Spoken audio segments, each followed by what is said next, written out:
Hello dear student, आपका unique English class में एक बार फिर से स्वागत है। आज हम इंग्लिश क्लास में कल के वीडियो में हमने द पर्सन ऑफ लाइफ के 2 स्टेंजा को कवर किया था। उन्हीं स्टेंजा को मैंने आपको कंप्रेशन करने के लिए दी थी, तो आज हम उन्हीं कंप्रेशन को इस वीडियो के माध्यम से डिस्कस करेंगे। आप लोगों ने काफ़ी छात्रों ने अपडेट दिया है, तो वो छात्र जिन्होंने कंप्रेशन की अपडेट दिया है वो इस कंप्रेशन मैं व्हाइट बोर्ड पर आपको आंसर बताऊंगा, उससे मैचिंग कर लें। जहाँ जो भी आपको मिस्टेक हो उसे क्लियर कर लें। इसके बाद उस कंप्रेशन को फेयरली उस नोट पर रखें जिसमें आप कुछ करते रहे हैं कंप्रेशन को फेयर, जिसमें अप्रोच का आपने किया होगा कंप्रेशन, उसी में आप टोटली को एक साइड से पेज छोड़ करके करेंगे।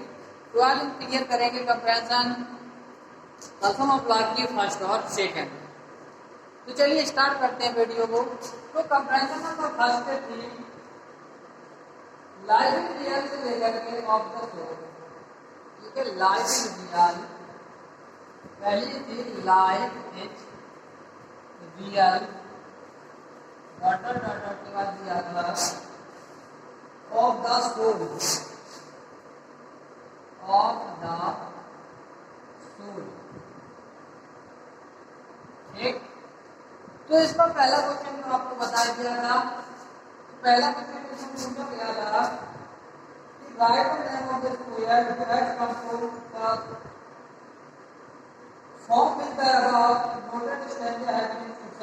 ये आपको पता क्या होगा, तो चलिए डिस्कस कर लेते हैं। यहीं से लिखेंगे दिस, पहले का आंसर है दिस स्टेंजा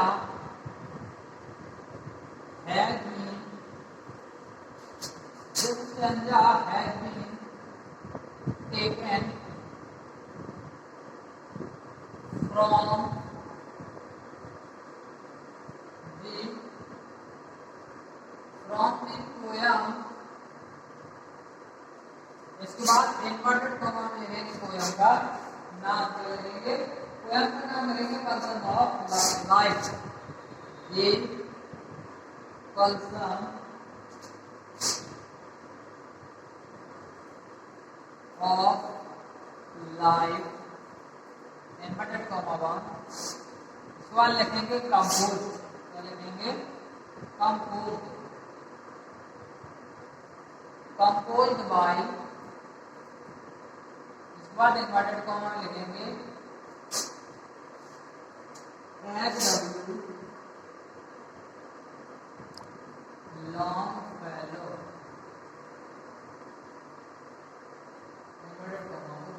ये आपकी कंप्रेशन का पहले क्वेश्चन का पहला आंसर हो गया।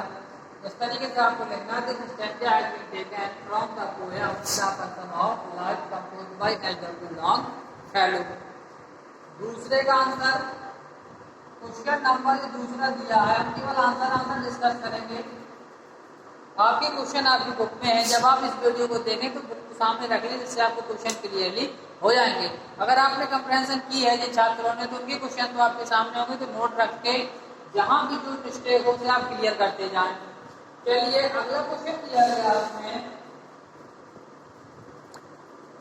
Point out the rhyming word used in the stanza.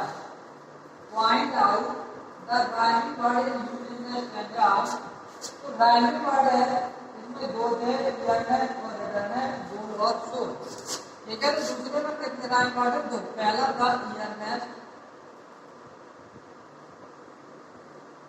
ईयरनेस का था, मैंने कल भी बताया था, ईयरनेस का था रिटर्नेस, क्या था? रिटर्नेस, ठीक है। और अगला था का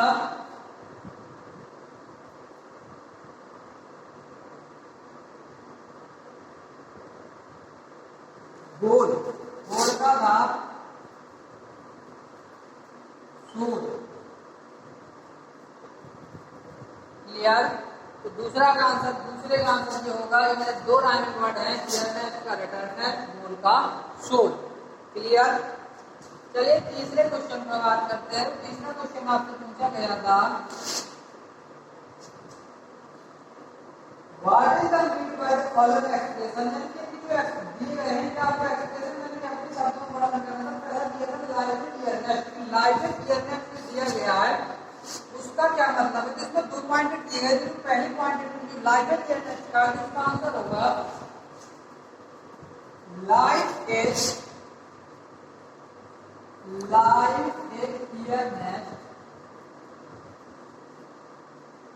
मीन्स, इसका मतलब ही पूछा था ना, तो लाइफ ईयरनेस मीन्स क्या होगा? लाइफ इज सीरियस, क्या होगा? Life is serious. ये पहले पॉइंट का आंसर हो गया। तो पूछा था लाइफ इज ईयरनेस का मीन्स बताइए, तो लाइफ इज ईयरनेस का मीन्स है लाइफ इज सीरियस। क्लियर? इसी में दूसरा पॉइंट, तीसरे क्वेश्चन में जो दूसरा पॉइंट था उसमें जो क्वेश्चन पूछा गया था उसमें दिया गया था dust down art to dust returnest, तो इसका आंसर होगा dust down art, dust down art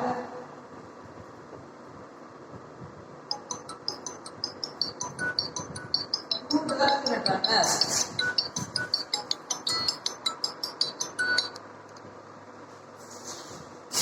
अभी कॉल आ गई थी स्टूडेंट, टू डस्ट रिटर्नेस।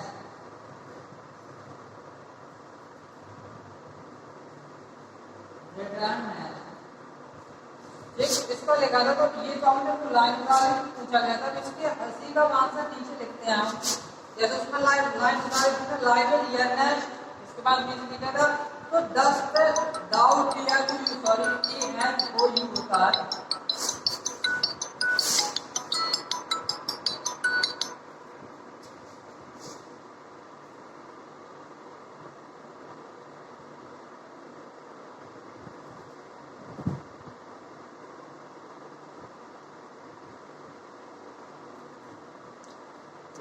तो इसका आंसर होगा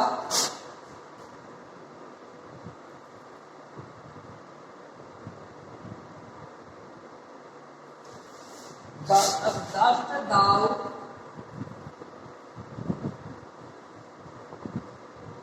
art means made of dust, made of dust. ये तीसरे के पहला और दूसरा दोनों आंसर हो गए। क्लियर? इस तरीके से अब बात करते हैं क्वेश्चन नंबर 4 पर, कंप्रेहेंशन नंबर फर्स्ट के क्वेश्चन नंबर 4। क्वेश्चन नंबर 4 में पूछा गया है what is the message of the poem that he intend is given through the stanza. ये तो पूछा गया what is the message given the stanza, कि इस स्टैंजा में या इस पद्यांश में कवि क्या संदेश देना चाहता है। तो क्या संदेश देना चाहता है, तो इसका आंसर देखेंगे हम। The message of the poet,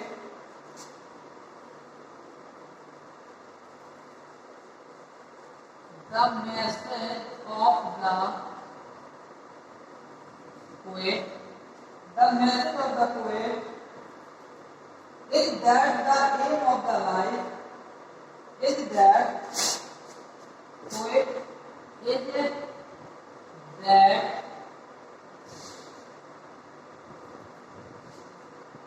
that aim of the life, is that aim of the life is not only great, it is not only great, कब, not only great but to do something, but to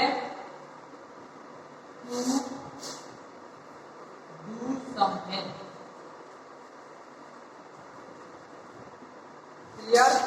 So the message of the poet, the message माने जो संदेश of the poet माने कवि का संदेश है, is that है कि एम माने जो लक्ष्य है of the life माने जीवन का लक्ष्य है, is not only great केवल कब्र नहीं है, कि जो जीवन का लक्ष्य है वो केवल कब्र मात्र नहीं है, but to do कुछ करें, सब मिल माने कुछ ना कुछ, लेकिन जीवन को जीने के हम कुछ ना कुछ करें। तो स्टूडेंट है, पहले का आंसर, दूसरे का, तीसरे में 2 पॉइंटेड थे, वो दोनों आपको मैचिंग करवा दिया। 4th क्वेश्चन में का आंसर था वो आपको क्लियर करा दिया। तो कुल मिलाकर के आपकी जो पहली कंप्रेंशन थी द पल्सम ऑफ लाइफ की फर्स्ट स्टैंडर्ड, जितने भी क्वेश्चन फोकस किए थे वो सारे मैंने क्लियर कर दिए। तो आप लोग जहाँ भी जिसकी कोई मिस्टेक हो तो उसे आप क्लियरली कर लें, और इस तरीके से आंसरों को क्लियर करने के बाद फेयरली कर लें। तो क्लियर स्टूडेंट, चलिए अगली कंप्रेंशन की बात करते हैं। आपके पास 2 कंप्रेंशन दी थी, तो पहली कंप्रेंशन आप लोग क्लियर कर चुके हैं। इसके बाद हम अब दूसरी कंप्रेंशन को क्लियर करेंगे। तो चलिए दूसरी कंप्रेंशन को क्लियर करते हैं। तो इसे मैं लिस्ट कर देता हूँ और आप लोग पढ़ाई जरूर करते रहें, समय समय पर आप अपडेट देते रहें, फॉलो अप करते रहें।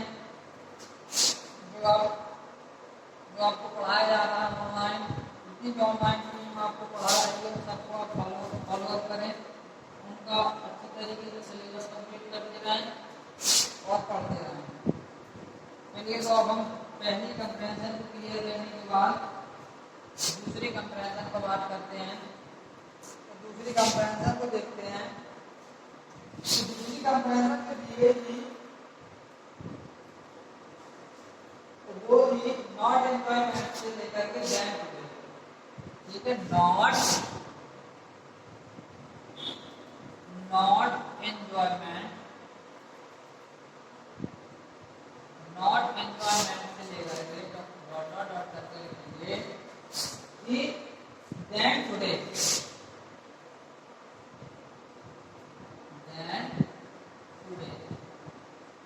Clear.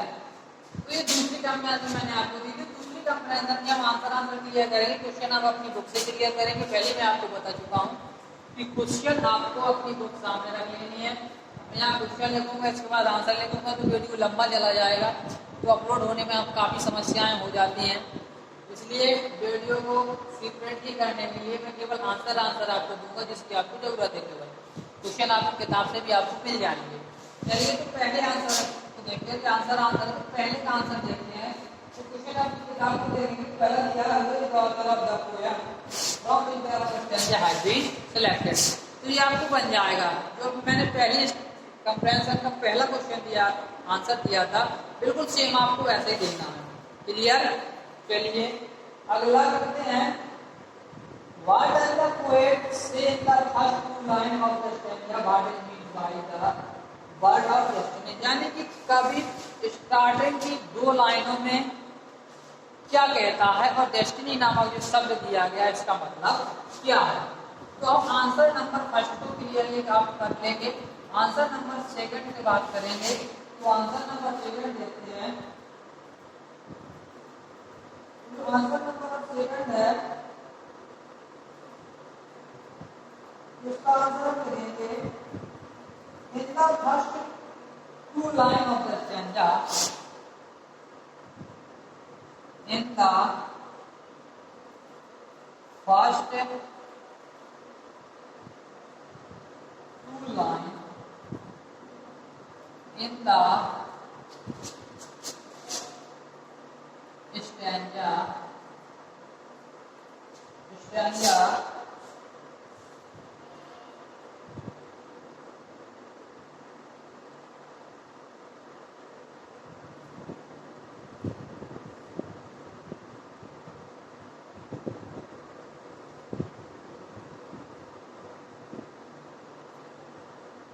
the poet says that the real aim of the life, then that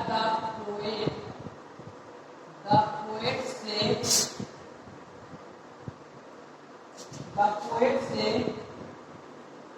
the real aim of the life, the real aim of the life, the real aim of the life is not only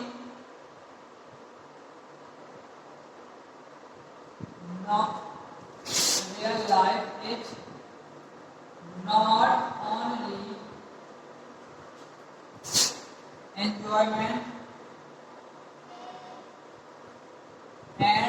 sorrow, sorrow, the word, full stop लगाएंगे the word, ठीक है।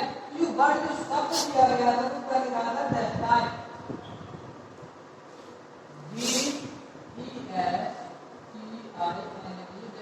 शब्द निकाले थे method करता तो इसके बारे में पूछा गया, इसके मैंने सिंगुलरिटी में कर दिया, अब इनवर्टेड में कर दिया। इसके बारे में पूछा गया था, इसका मतलब क्या था, तो मींस डिसाइडेड इन एडवांस, तो इसका मतलब है means decided in advance, clear. तो ये आपका आंसर हो गया। In the first two line, शुरुआत की दो लाइनों में, स्टैंड हमारे पद्यांश की शुरुआत की दो लाइनों में द पोएट शेखर भी कहता है रियल एम, जो वास्तविक लक्ष्य ऑफ द लाइफ, माने जीवन का, जो हमारे जीवन का वास्तविक लक्ष्य है, is not only enjoyment of sorrow, तो हमारे जीवन का जो वास्तविक लक्ष्य केवल सुख और दुख नहीं है। शुरुआत में यही लेकर बताता है, not enjoyment and not sorrow, ना तो दुख और ना सुख हमारे जीवन का लक्ष्य नहीं, यही बताता है स्टैंड में स्टार्टिंग में। ये उसका आंसर हो गया। अब उसने अगला क्वेश्चन उसमें ऐड किया था कि इस वर्ड के प्रेजेंट दिया गया है, भाग इसका मतलब क्या है, तो इसका मतलब है डिसाइडेड एडवांस, कि कुछ अतिरिक्त अर्जित करना, भाग का मतलब होता है कुछ अतिरिक्त अर्जित करना, क्लियर। चलिए तीसरे क्वेश्चन के आंसर पर बात करते हैं हम। तो तीसरा क्वेश्चन आपको दिया हुआ है, how should we act in life, what is the meaning of the word find us और that, what is the act of life, जीवन का कार्य जो है तो क्या कार्य करना चाहिए, और इसका जो मतलब दिया गया है what is the meaning of the find us further, इसका क्या मतलब है कि हम अपने आप को आगे पाएं, अपने आप को आगे रखने से तात्पर्य क्या है, कभी पूछ रहा है तो आपको बताना कि आगे होने से तात्पर्य क्या है। चलिए आंसर क्लियर करते हैं। तीसरा थोड़ा नीचे लिख देता हूँ, वहां तक दूसरा आंसर है। चलिए तो तीसरे आंसर की बात करते हैं।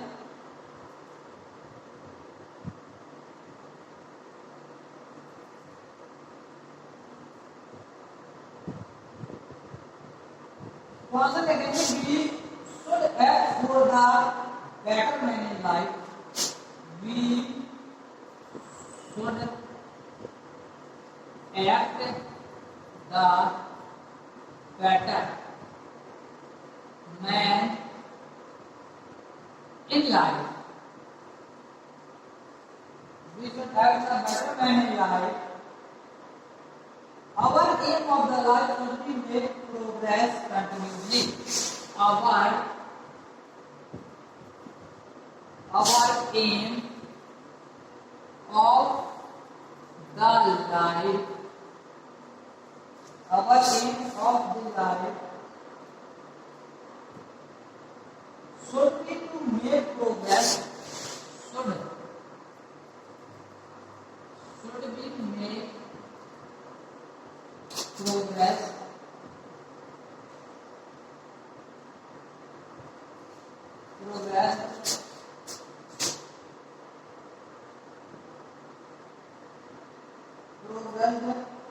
continuously, the meaning of the word progress continuously,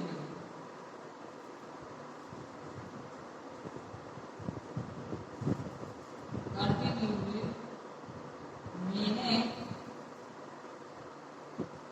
of the word, W-O-R-D, of the word, find us further meaning of the word, find us further, F-U-R-T-H-E-R, further means, अब इसका जो दूसरा क्वेश्चन है तो उसका मतलब फाइंड अस फर्दर मीन्स का मतलब क्या है, ये पूछा था ना, तो इसका मतलब क्या है ये आपको लिखना था। तो लिखेंगे we should go ahead day by day, we should go ahead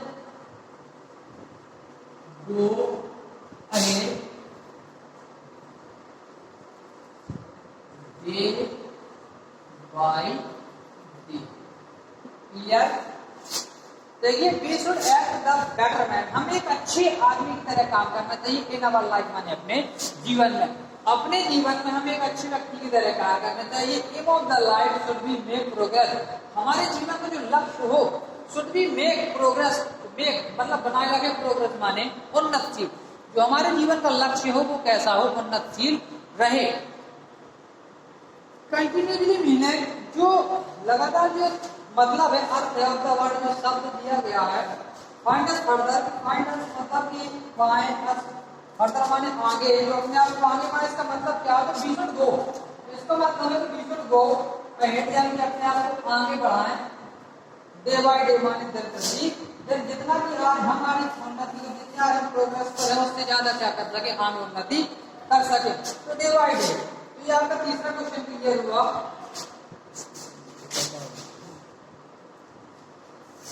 आगे कर देते हैं भाई, जो क्लियर हो रहा है। आखिरी क्वेश्चन दिया गया है,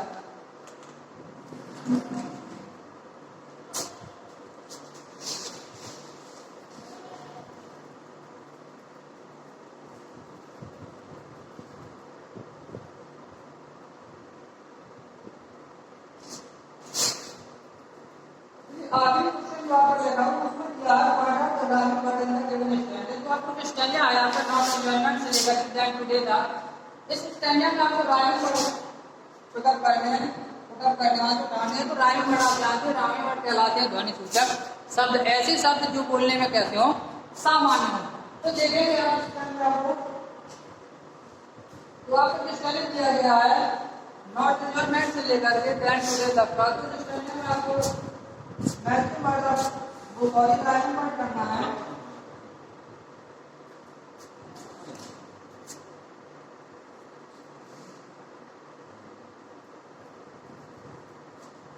इसमें दो ही राइम वर्ड है, एक है सॉरो, सॉरो का है टुमारो, देखो दूसरा जो दिया गया है वो है वे, वे का है क्लियर। तो ये चौथे क्वेश्चन का आंसर रहा स्टूडेंट्स। तो ये आपके कहलाते राइम वर्ड जो बोलने में कैसे हो, ध्वनि सूचक शब्द जो बोलने में एक से हो, ये भी कह सकते हैं कि आखिरी लेटर एक दो लेटर क्या हो मैचिंग कर रहे हो, उन्हें कहा जाता है राइमिंग वर्ड। तो ये आपको कल तो कंपैरिजन करने को दी थी, जिन छात्रों ने की होगी या की है वो मैचिंग कर लें, और जहाँ जहाँ पर मिस्टेक उसे क्लियर कर ले, क्लियर करने के बाद आप फेयरली इसे कर लें, फेयरली करने के बाद मुझे अपडेट देगी कि छात्रों ने इस पोएम से जो कंपैरिजन